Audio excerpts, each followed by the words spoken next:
Hello, I'm Chuck Wolf, Chief Executive for Charles J. Wolf Associates, LLC.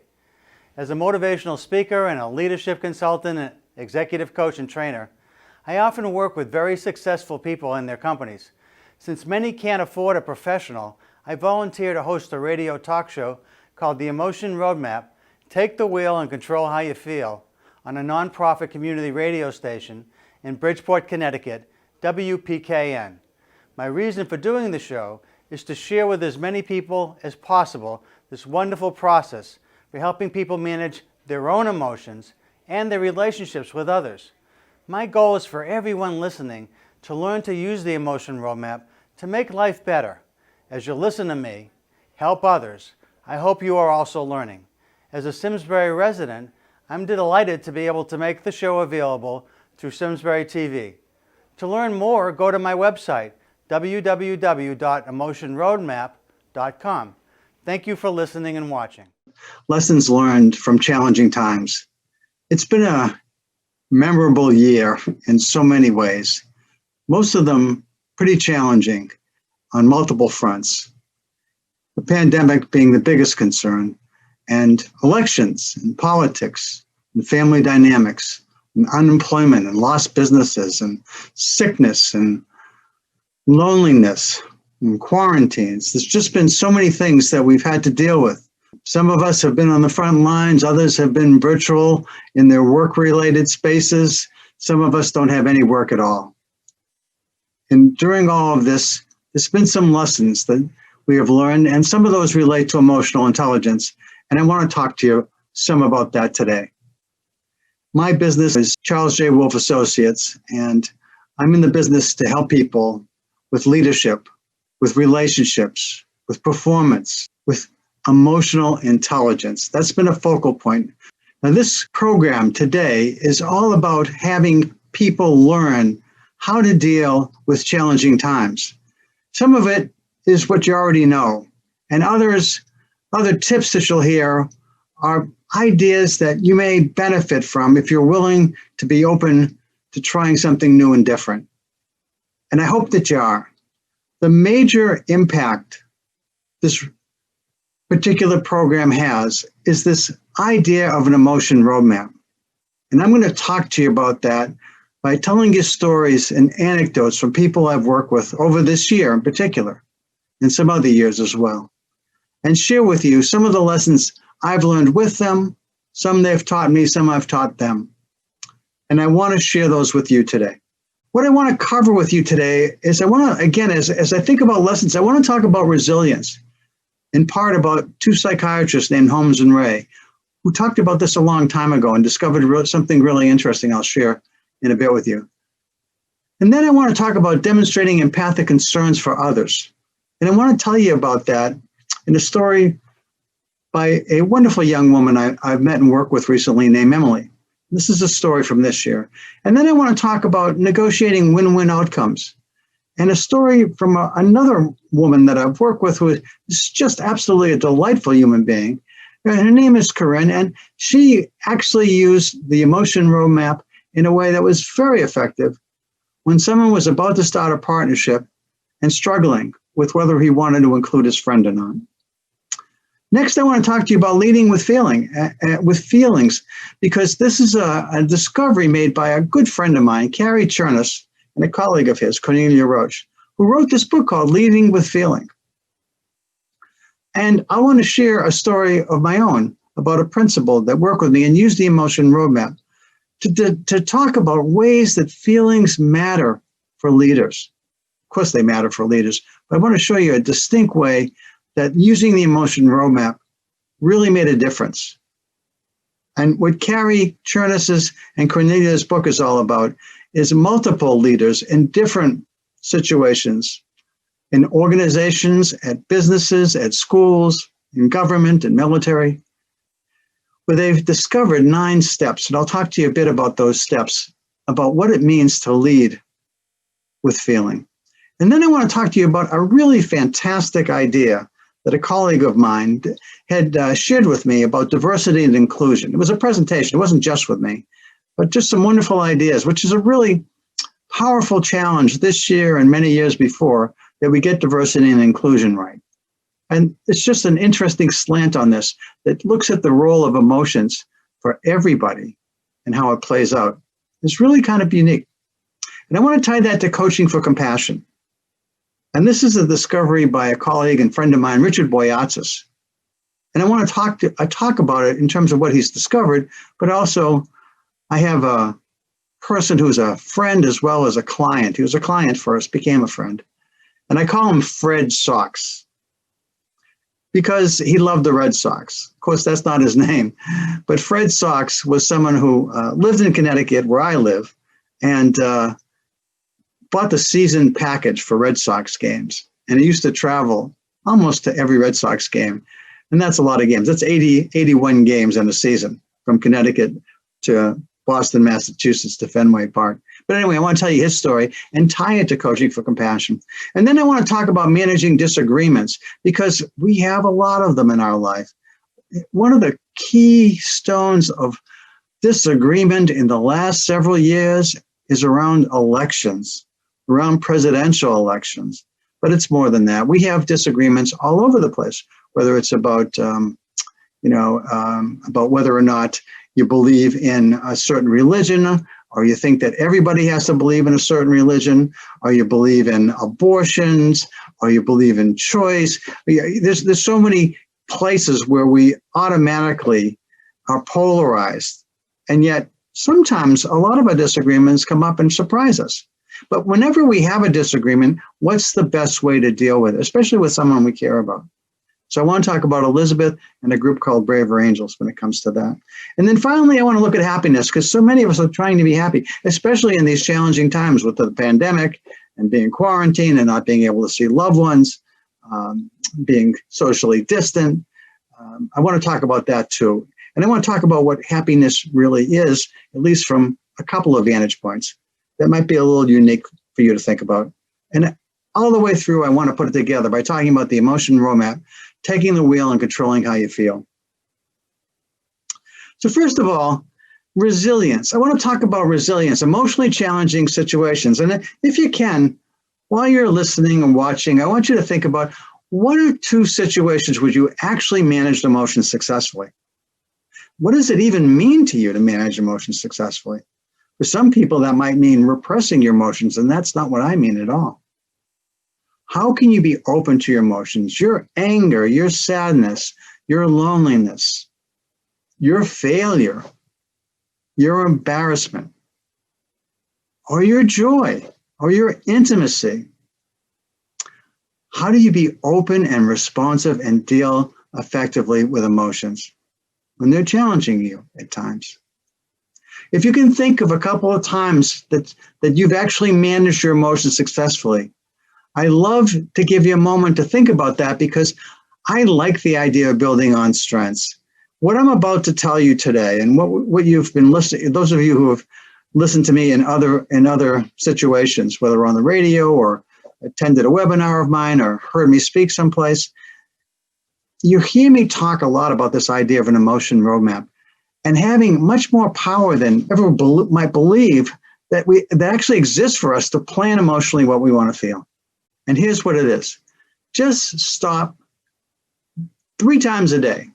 Make a point in your smartphone, if you have one, or in your calendar, however you keep track of time, that around 10:15 in the morning that you ask yourself, how am I feeling? And then ask, how do I want to feel? Is it the same as how I'm feeling? Just ask those 2 questions. How am I feeling? And is it how I want to feel? Now, the reason I say 10:15 is because that's, for most people, the middle of their morning.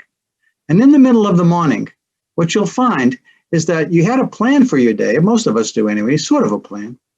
And then as we get into the morning, maybe we went down a rabbit hole somewhere. Maybe we started to chase after something that caught our attention, but really doesn't deserve our attention. It's interesting, but it's not what we need to be doing. And around 10:15, you'll catch that if you ask yourself, what am I feeling? And is it what I want to feel? And if you're feeling distracted and not unfocused, and you want to feel focused and back on track, you'll do that at 10:15. But that's just one thing. So you just track it at 10:15. Around 2:15, same kind of question and point is that now you're in the middle of your afternoon and the day's mostly gone now. 2/3, 3/4 of your day is pretty much gone. And you just got a couple hours left perhaps before your day is over, your work day. Are you going to get done what you thought was most important to get done? Or do you want to rethink that? And you can figure that out by asking yourself, what are you feeling around 2:15, 2:30? And is it what you want to feel?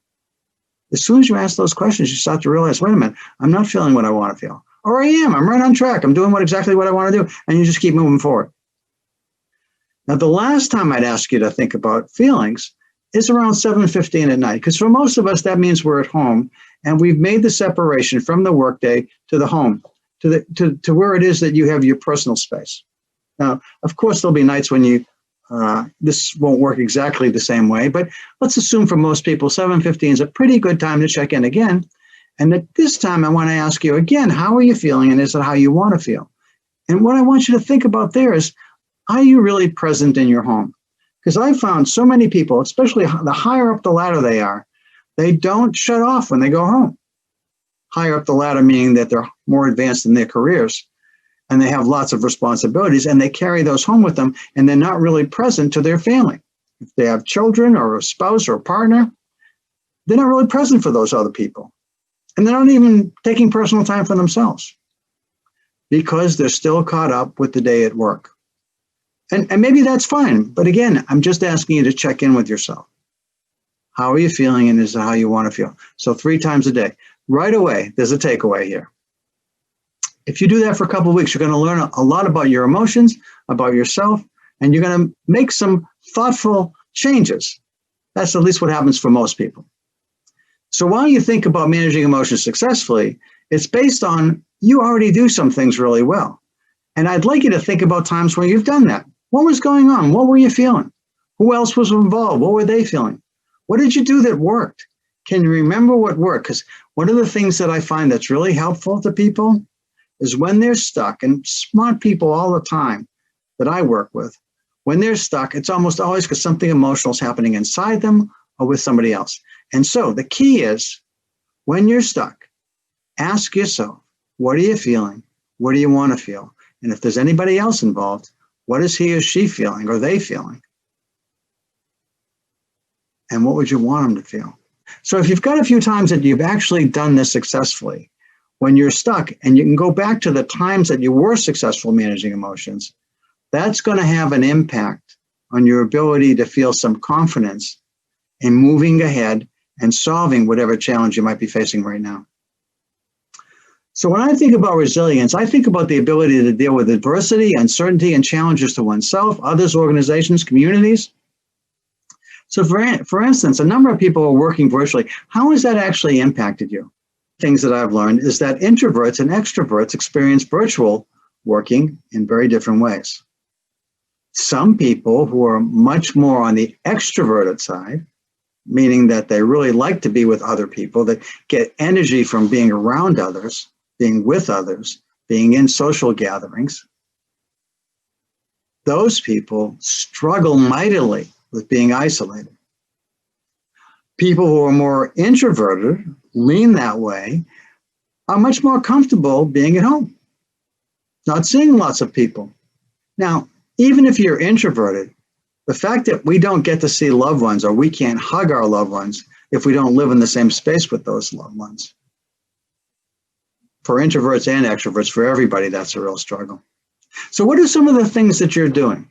I mean, it's helpful to know, by the way, because one of the things that happens in homes is that if you and your partner, if you have a partner at home, or you and your children, if you have children at home, or you and your parents, or whoever it is that you might be living with, you may have more extroversion than they have. And you might not understand why they don't understand the pain you're experiencing by not being able to go out to social gatherings, to be with groups.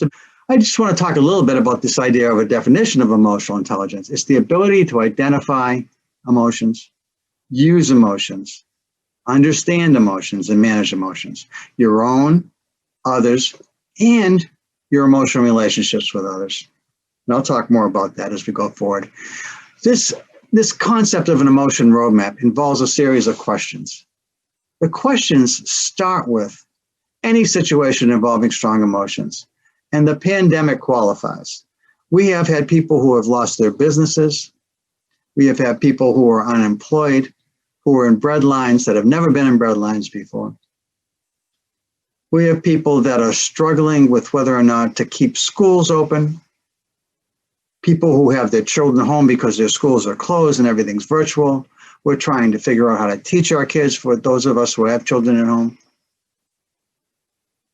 while we're working perhaps at home, or we're not working and we're worried about bringing food in and paying the rent. I mean, there are so many challenges this year that are new to so many people. But in every day, in every situation, in every year, we can always learn more about what to do about emotionally challenging situations. And we want to think about it this way. At least this is what I found that works. Who's involved? Who's key, and how is each key person feeling? And I'll share a couple of these with you. What feelings would be ideal for each key person? Instead of what people might be feeling, what would be ideal to feel? Just like I asked you about the times during the day, ask yourself these first two questions. How am I feeling? And what would be ideal to feel? And if I'm not feeling ideal, there's a couple of other questions. How can we create the feelings we want? And what are we able and willing to do? And again, I'll talk more about this as we go forward. I call this an emotion-based planning and problem-solving process. Most of us in our lives, we've learned ways to solve problems. All of us, really. One of the ways that's a bit different, but involves some of the same steps that you use for any problem you're trying to solve, is to think through what's going on, what's happening that isn't working, what do I need to change, how do I make it work, and what are the things that I can really do, that I'm capable of and that I'm willing to do to make it work. And that's what I talk about with my emotion roadmap, only instead of just thinking in terms of the whole context of what's going on, I'm specifically asking you to think about the feelings that are in play in you and in others that are key. Sometimes you can use this proactively. If you know a change is coming, you can prepare for it emotionally. If you're dealing with something, just reacting to something you weren't expecting, you can also deal with emotions in a very reactive way using these questions. And the questions are sort of like if you've ever thought about how do you do change? How do people change in therapy? How do organizations change? How does change happen? Well, it starts with a current state. What's the current state?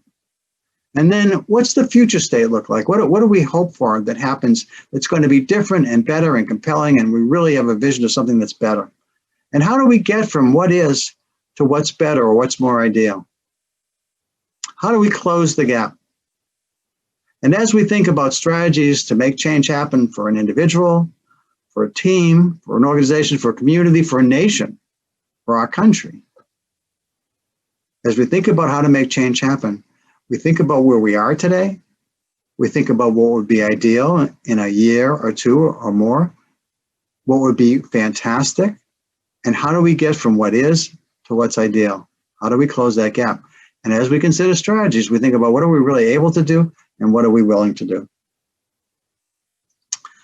So I want to talk to you about specifically now a story, because it's one thing to talk about fear, but let me tell you about a story about Emily. Emily is a director of talent management. She joined an organization several months ago when she and I started working together, and I was teaching her about the emotion roadmap. And Emily, just several days into the job, again, she's the director of talent management, so she comes in with a skill set. She's a very smart young woman, very capable, but brand new to the organization.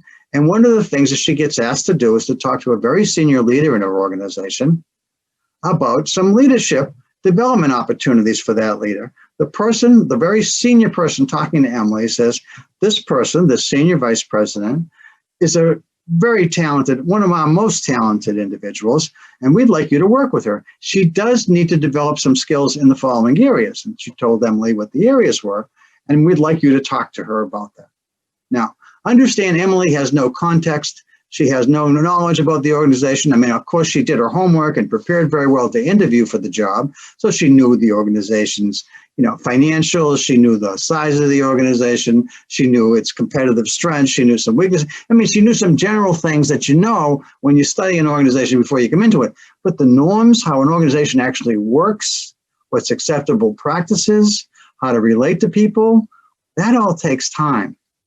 That's all experience-based. Once you're in the organization that you learn those. I mean, you can ask people about that, but most of that is what you experience yourself, so you really understand how you view what's going on around you and how and the things you need to do to survive that organization and to thrive in.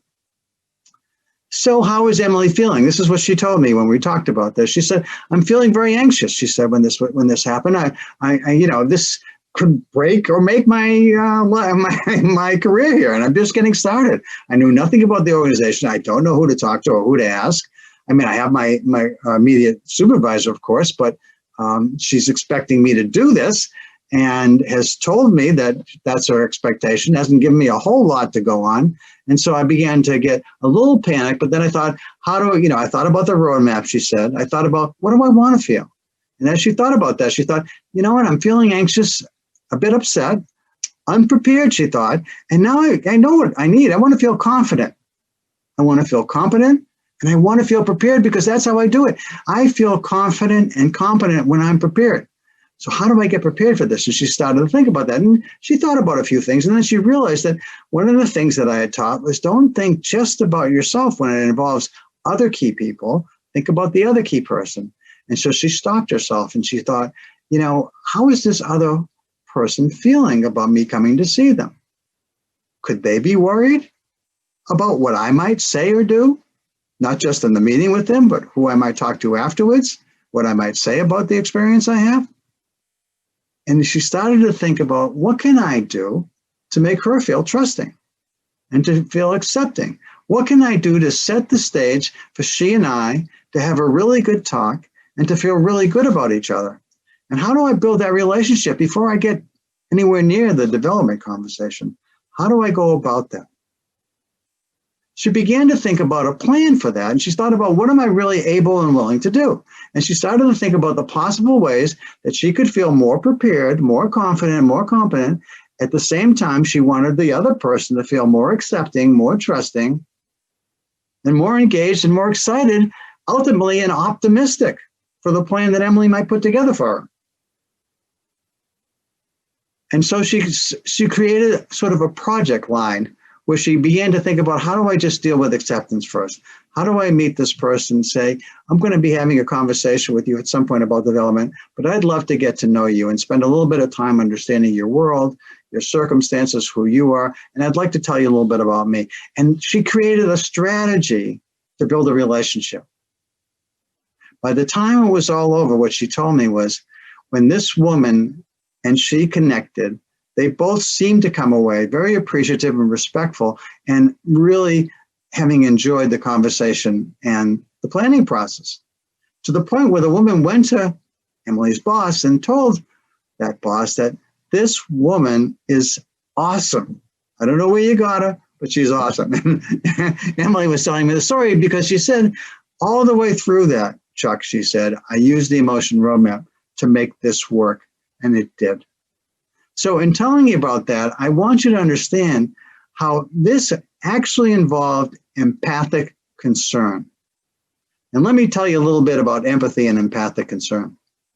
So a lot of people think they understand what empathy is. Everybody will tell you that knows something about it, that it's standing in some other person's shoes. But what does that really mean? One of the things I think about empathy is that, as someone who used to be a therapist and who's a leadership coach, I understand very well, often, why people feel the way they do. And because of my background and experiences in education, I have a real good handle and knowledge about how to help them to feel different when they need to feel different, or how to reinforce the good feelings that they're having when they're worried about losing them. I know how to do that. That's intellectual empathy. That's cognitive empathy. Understanding why another person feels a certain way and understanding how to plan to help them to feel differently if that's what's required. Intellectual empathy. Emotional empathy is different. Emotional empathy, and some of you may experience this and others not so much. But what it is, it's the idea of feeling, really feeling what another person feels. In your gut, sensing what another person is experiencing. I mean, physiologically experiencing. the anger that another person has, the joy somebody else has, the sadness. Now, that's not easy to deal with for everybody, because if you are very in tune with other people and there's a lot of sadness around you, it's hard for you not to be sad. Or if there's a lot of anger, it's hard for you not to be caught up in the anger. So you may recognize that you feel these things, but you didn't know of it as emotional empathy. Now, so we might have intellectual empathy and we have emotional empathy. Then what's empathic concern? Empathic concern is when you care about another person's feelings. Not just understand them, not just feel them, but you care about them. Now, in Emily's case, she didn't know this other woman, but she felt it was important to get to know the other woman. So empathic concern would be there both ways. They would both care about each other. She felt building a relationship was really important. And if you want to demonstrate empathic concern in your organization, in your community, in your neighborhood, in your family, then you are focused on not only understanding what another person is feeling, not only sensing and feeling what another person is feeling, but you care about it. You care enough to do something about it. That's another lesson that's coming out of these challenging times, is that when you care enough about another person's feelings to demonstrate your willingness to be helpful,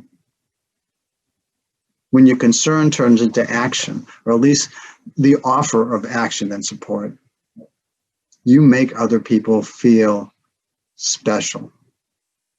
How are you feeling right now as you're listening to me?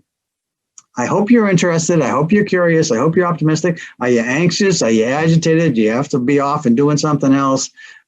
So you really can't be fully present? Well, I want to tell you another story about Corinne and someone who called her one day during the time that I was working with Corinne to teach her about the emotion roadmap. And someone called her. Corinne has her own coaching business, very successful, and she also teaches at a university setting in the field of emotional intelligence and organization behavior. And she's a delightful woman, just a wonderful human being. And she has a great reputation as a coach. And someone called her up and said hello, and told her, Corinne, his name was a him, and said, I'm really struggling, and I was told that you were an excellent coach and that maybe you could help me. And she said, well, I could try. What is it that's going on for you? And he went on to tell her about a partnership he was about to form with another individual.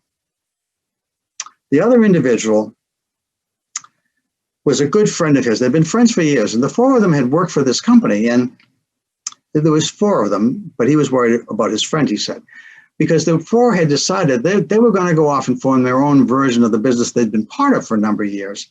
They felt they could do this on their own and be far more successful as a result of it. Now, sounds fine. And she said, so what's the problem?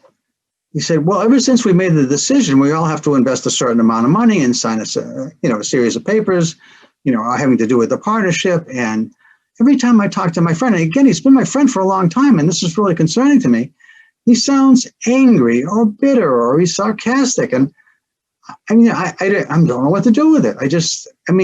I want him to be one of the four partners, and I love this guy. I really love, all the years we've been friends, we have a great relationship, but something's off. It just feels off to me. And Corinne was struggling. She's thinking, well, I have a lot of assessments. I have a lot of tools. I have a lot of things. This is how she's relating the story to me. And then she said, you know what popped into my mind, Chuck, was the emotion roadmap. I said, well, wait a minute. Why don't you tell me how you're feeling? So he told her. He's very anxious and he's very upset with what's happening. Where in the past, he had felt much different. And she said, well, how do you want to feel? He said, well, I want to feel excited and optimistic and joyous. And this is a big moment for all of us. I mean, a little anxiousness is fine, but not the anxiety I'm feeling, because it's not about the business. It's about my friend. And she said, well, how do you think your friend's feeling? Well, I know at first he was very excited. He was just as optimistic as we all were when we first started out. But I wonder about how he's feeling now, but it sure doesn't feel like he's feeling excited now. I wonder if he feels like he's stuck, and because he said he's going to do this, that he has to do it. Anyway, this took place over a couple of phone calls, but this is what she got to. And so what the partner who had called her had decided to do was he said, I'm going to have this conversation with my friend. And I'm going to ask him, how are you feeling and how do you want to feel? And when he did, his friend told him, he said, I feel terrible. And she said, why do you feel terrible? He said, because I promised you and the others that I would go through with this. And I'm getting very nervous. I'm very scared about this. I'm very threatened and I don't want to mess you up. And I know that you're counting on me and the money I was going to invest with you. And you know what his friend said to him, the one who had called Corinne? He said, you know what? Let's call the other guy, Joe. Joe, I'm so happy to hear you say that because I was feeling, and the others partners as well, were feeling like, boy, if Joe doesn't really want to be here, this is going to be awful if we all sign this agreement and then we have to separate down the road a ways. I mean, and if he's not really invested, I don't want to tell him he can't be part of it. I mean, we've all said we're all in this together. Nobody wanted to raise the concern about feelings. But when it was raised and Joe could say honestly how he felt, because, Matt asked him how he was feeling, and Matt said, Joe, I'm so happy to hear you say that. We're all fine with you not signing on board. What I care most about right now is I want to be we've been friends forever. I don't want to lose that. And let's be sure right now, if this is how you feel, really, you're no longer one of the partners. You don't need to be. The others we have all talked about this, and we're good with that. And you and I stay friends.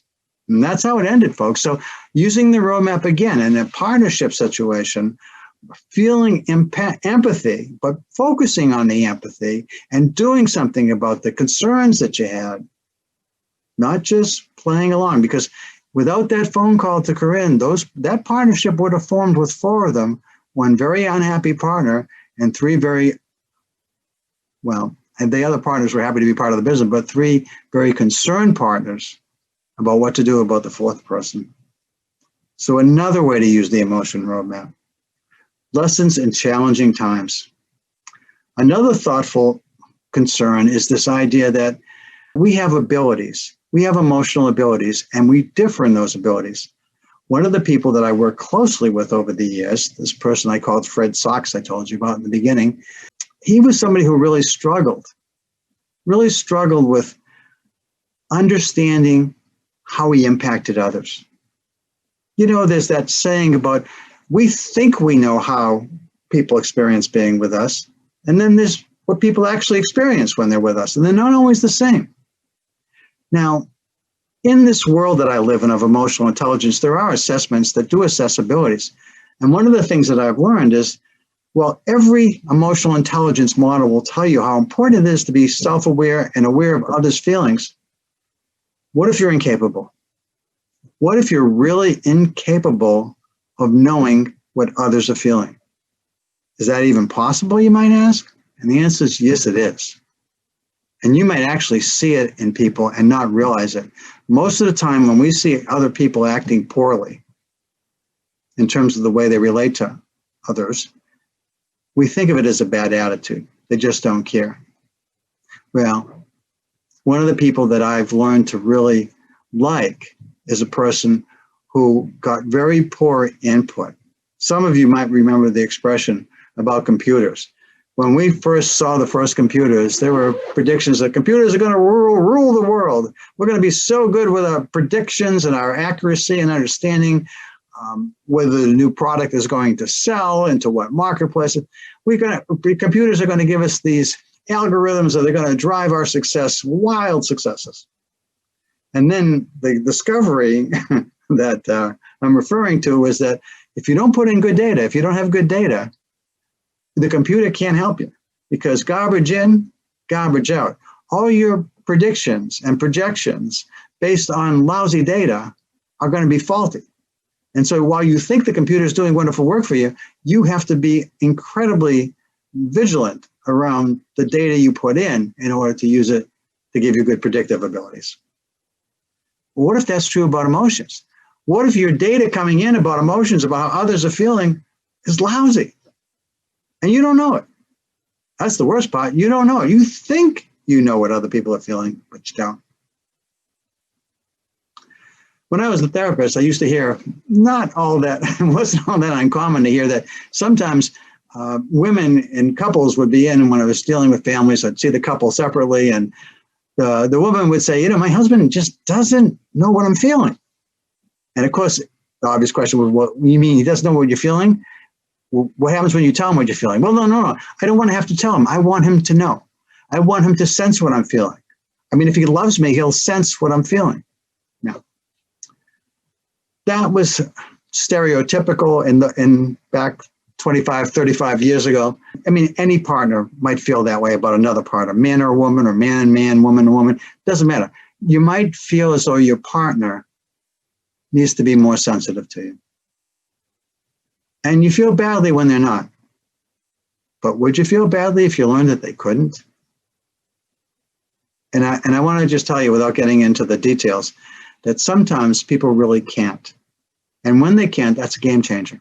Now, it's important in terms of relationships at home, but also think about the leaders that we ask, you know what, wouldn't it be great if every leader at every level in every company paid attention to how everyone who works for them feels, even those who are remote, even those who are virtual, by checking in with them, by calling, just seeing how they're doing and sensing how they're doing. But what if they can't sense? What if they're not able to, especially in a virtual setting? You can always ask. You can always pay attention to it. You can always make it real that you care about how they're feeling. That's one thing leaders can do. But again, I just want to sensitize all of you to the fact that sometimes when people are not being sensitive to how you feel, it's not because they don't want to, it's that they're unable to.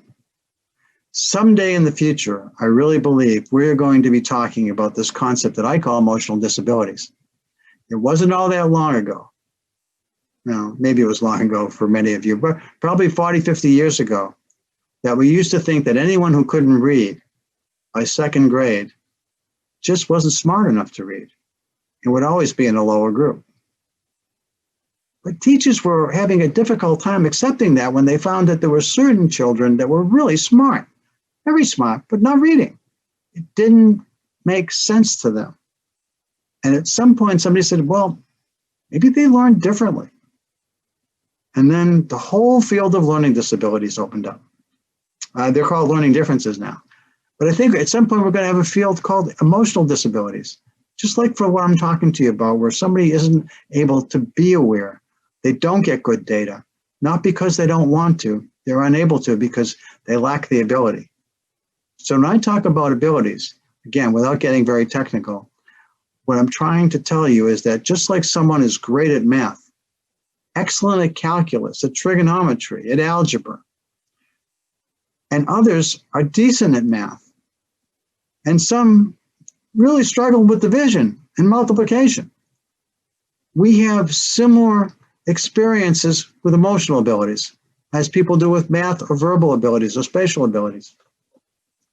They exist. And at some point, I think we'll be talking about it. Another thing to recognize, if you want someone to know how you're feeling, don't be afraid to tell them. Now, if they don't react well to what you tell them, that's a whole different story. But in terms of if you want someone to know how you're feeling, I suggest if you are wondering whether they are just not responding to you because they don't want to, or they don't care about you, when you tell them and they respond the way you hope they respond, then there's something else going on. Okay. Again, who are all the people involved? How is each key person feeling? What would be ideal? Thinking all that through all the way through is really important. Think about the best leader you know. What has that leader done in a crisis or in challenging situations? Sometimes people don't think about the words emotional intelligence, and yet they lead with feeling. Leading with Feeling is a book written by a friend of mine, Carrie Chernus, and Cornelia Roche, a former student of his. And it's a recent book published in 2020. And what they did was they went in and they spoke with leaders about times that the leaders faced a crisis, or at least an extremely challenging situation that seemed almost impossible to solve when they first approached it. And yet they were able to solve it. And what they did was they teased out the emotional elements that helped them to come up with a resolution that worked. And they listed 9 steps. I've included a few of them here. But for challenging times that we're all living in today and other times, Think about the emotional climate in your home. What does it feel like in your home? Is there warmth? Is there support? Is there caring? Or is there challenges and irritability and impatience with the pandemic? And what's going on in terms of emotional climate in your home? What's happening in your workplace? How do you create the emotional climate that you want? What you, when you're a leader, can share and how you behave is very instrumental to how others react when you're in the workplace. When you demonstrate empathic concern, which I've talked about, by asking how people are and seeing if there's something you might do to help, by being supportive. If someone in their family gets sick, trying to carry their load without asking them to take sick days, but just to show up periodically during the day as they're helping people who might be dealing with terrible illnesses. Are you willing to seek help yourself? Can you be a role model for it's okay to ask for help? And as you experience your own growth as an individual leader, understanding how to help others, can you also teach those coping skills to the people in your teams so that they have those abilities, so they can share with others? I want to tell you a story about diversity and inclusion that relates very, very much to what I believe is a very interesting and impressive way to deal with the issue of diversity and inclusion. In a lot of instances, when the topic comes up, there are people who are very afraid to speak up because if they say anything that isn't quite correct, if they don't sound right, whatever right means, they're worried that they'll be seen as racist or, just, unsympathetic, lacking empathy, not caring. And yet, how do you get people to really embrace the ideas of diversity and inclusion who haven't lived it, who don't experience it, who don't feel it? Well, it seems like there's some interventions that go about it in a way that makes people feel like, hey, you and people like you are responsible for a lot of the problems we're facing. And while people won't tell you how that makes them feel, if you stop and you think about the emotion roadmap we're talking about, it's not necessarily supportive. You might create guilt, but you also might create defensiveness. You might create enthusiasm for change. I mean, everybody's going to be different in terms of how they hear what's being said. But here is an approach I've never really thought about that I thought was really interesting. I wanted to share with you as a tip for challenging times. So this firm asked a group to come in and help them with diversity and inclusion. Lots of firms are doing that now. And one of the things that they did was they said, we don't need it at this level, meaning the top managers and leaders in the organization, but at the next levels down, we really want whatever program you're bringing in to work with all those people. And then we'll tend occasionally and just make sure it's working out all right, but we really think that's what needs to happen here. So the person who was doing the intervention said, well, I have a couple of questions I'd like to ask you about first, and before, as we're getting started. And I'd like to see if these questions help frame what we're going to do with the lower levels, if that's okay with you. And they also, sure, you can ask us a few questions.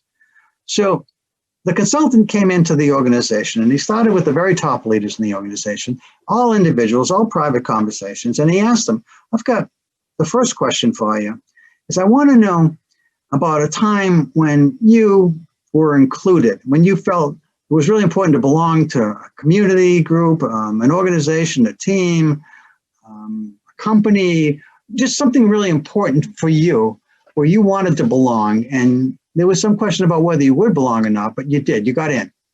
And tell me, even when you were a kid, when you were little and maybe when as a young adult or a high school student or somewhere early in your career, but I'd like, give me 2 or 3 instances of times when you felt it was important for you to belong and you got to belong.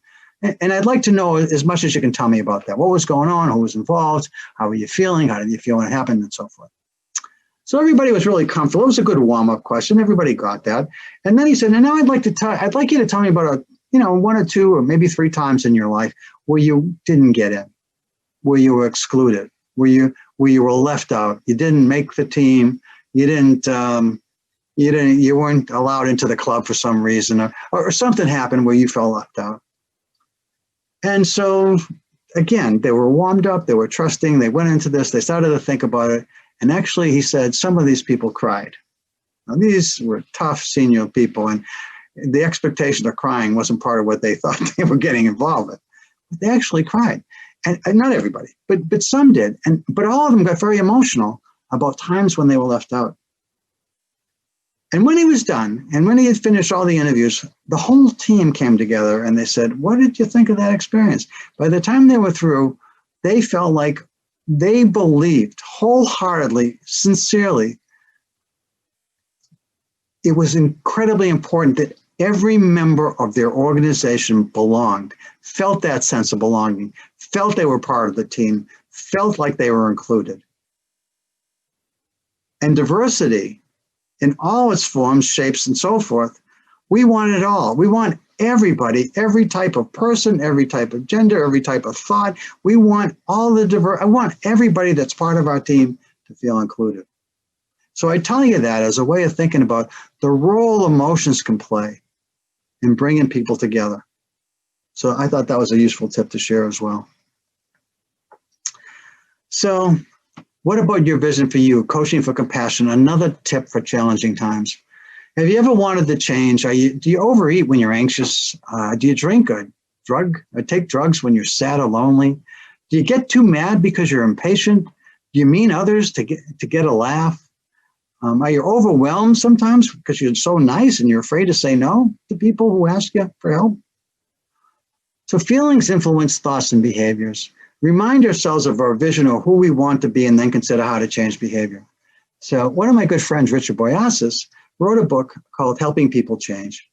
And the book talks about the difference between coaching for compassion versus coaching for compliance. When you say to yourself, I want to stop overeating at nighttime or whenever I feel anxious, that's logical. And yet nighttime comes around and there you are by the refrigerator or the pantry getting something to eat. Not that that's a terrible thing, but when it's overdone and you overeat and you don't feel well and you know it's wrong, obviously it's not a rational behavior on our part, it's emotional.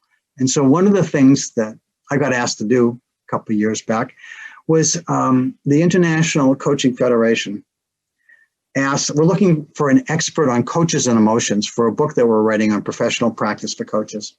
And they came to me and they said, you seem to be really well known in the field for your work with emotions and coaching. You seem to be one of the most expert people that we can find anywhere.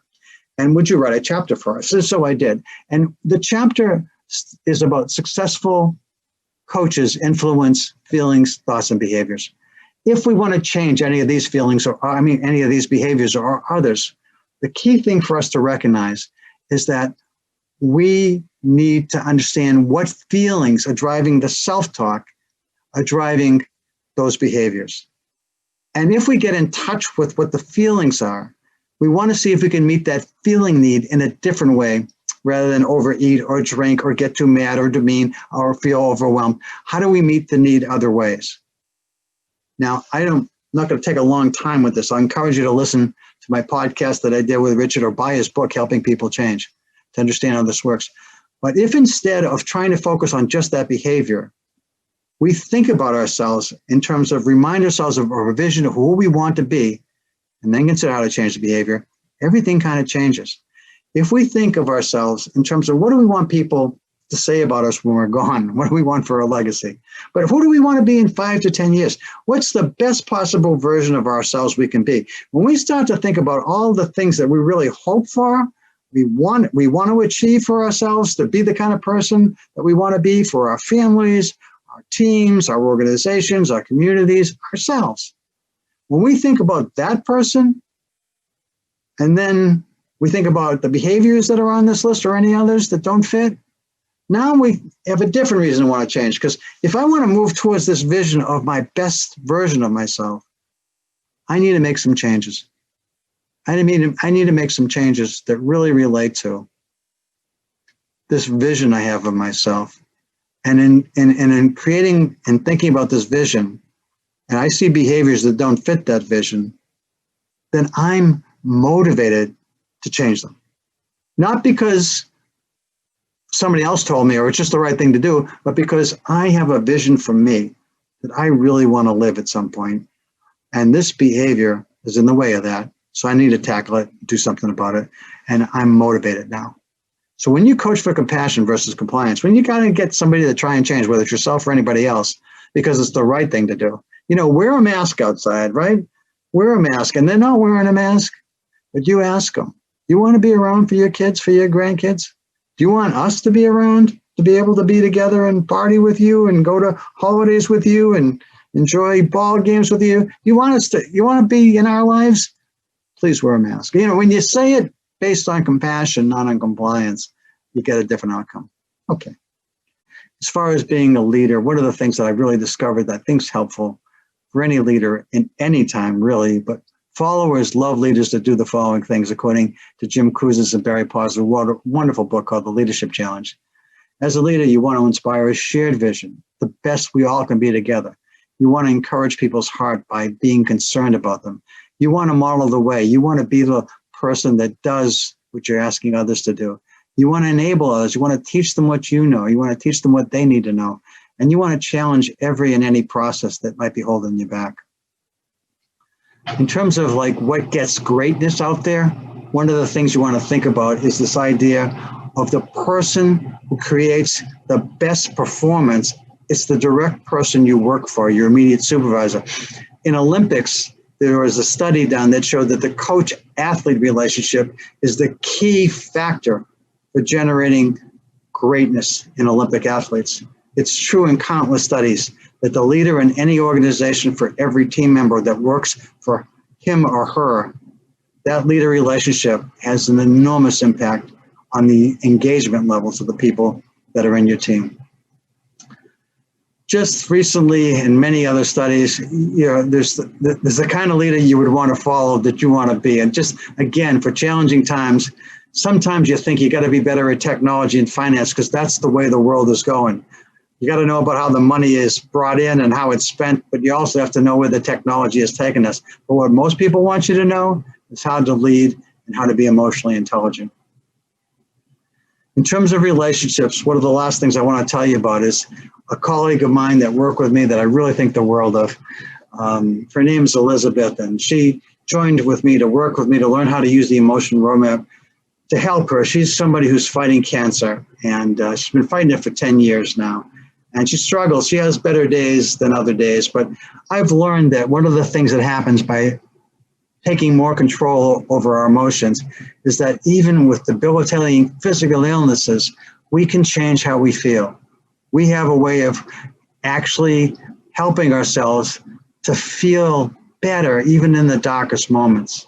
But one of the things Elizabeth discovered, and I wanted to share this with you about disagreements, is one of the things that she's learned that's helped her is to have, because sometimes when you're feeling a lot of pain and discomfort, that you get more irritable and you get more upset with people. But she said, one of the things that I learned, Chuck, from you was that anytime I disagree with someone, and it's somebody I care about, instead of the thoughts forming even before they finish talking about how to convince them of the error of their ways by telling them what I believe and what I believe is truth.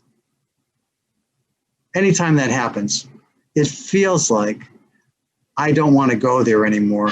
I stop and ask myself instead, what is it they're really saying? Why are they feeling so differently than me? How can I understand them at a deeper level? Because my initial reaction of just wanting to shut it off and just tell them what I think is right, I don't do that anymore. And it's made life so much better for me. And she was very thankful for that. I also want to close with the idea, are we genetically disposed to be grumpy or happy? Some people think there's some genetic influence, but our ability to be happy is movable. One of the things that I've read and learned about and really believe to be true is that a pleasant life with just basically basic needs are being met. People can be happy just going to work, making a living, bringing home enough money for the family to just be together. One of the things that comes from a biblical text that some of you may be familiar with is that he who is satisfied is happy with his or her portion, whatever that is, that we're comfortable with what we have, whatever that is. So even in these times of challenges, what are the things that I ask you to think about for yourself? is, can you find happiness in what you have? There's lots of things we'd like to have that aren't available to us right now, including being able to see loved ones and hug them and kiss them and love them. But right now, there are things. We're alive. We've got some time. We can see them hopefully soon in ways that have been shut off from us, but will be available again. Can we be happy with what we have? Another way of thinking about happiness is that we get to use our virtues and our strengths in meaningful ways. If we have certain talents, whether you can help people, whether you're a carpenter, you can build things for folks, you're an electrician, you can actually help people with the problems that they might have in their home, you can put a fan up for a relative, you can do some things that way. You play music and you make people feel wonderful when you're playing for them. You have a beautiful voice and you can sing. You're a very good writer and you can help people with what they need to communicate to others. I mean, whatever skills that you might have, if you get to use those in different ways, that's also part of the good life. And then a very meaningful life is when we're doing something, if you will, for a greater purpose. These aren't levels. These are just different ways we can be happy. You can be very happy just with the pleasant life. You can be very happy with the good life. You can be very happy with the meaningful life. One of the things that might make you happy is to think about what are the things that matter most to you and how do you make those happen in your life. So these are some things I just put up here. And finally, just a quick review. Holmes and Ray, Resilience, they said that if you are experiencing a lot of stressful events, you have a lot of stressful events going on in your life, and that's really a problem for you. You deal with each of them as they come, and you work through them one at a time, understanding you can't do everything at once, but also by understanding how to manage your emotions and your reactions to all those events, you actually can help build resilience in ways that may not have been available to you. I hope this has helped with that. We talked about empathic concerns, the story Emily told about working with her colleague, how they developed a relationship for us before they went into a developmental discussion. Corinne talked about the partner that was worried that his friend didn't really want to be partners. We did talk about leading with feeling, diversity and inclusion, coaching for compassion, managing disagreements, and happiness. And to put it all together for you is the emotion roadmap. Take the wheel and control how you and others feel. If you have any questions, please feel free to reach out to me. You can contact me by my email at cjwolfe@cjwolfe.com. cjwolfe@cjwolfe.com. Thanks for listening. Enjoy.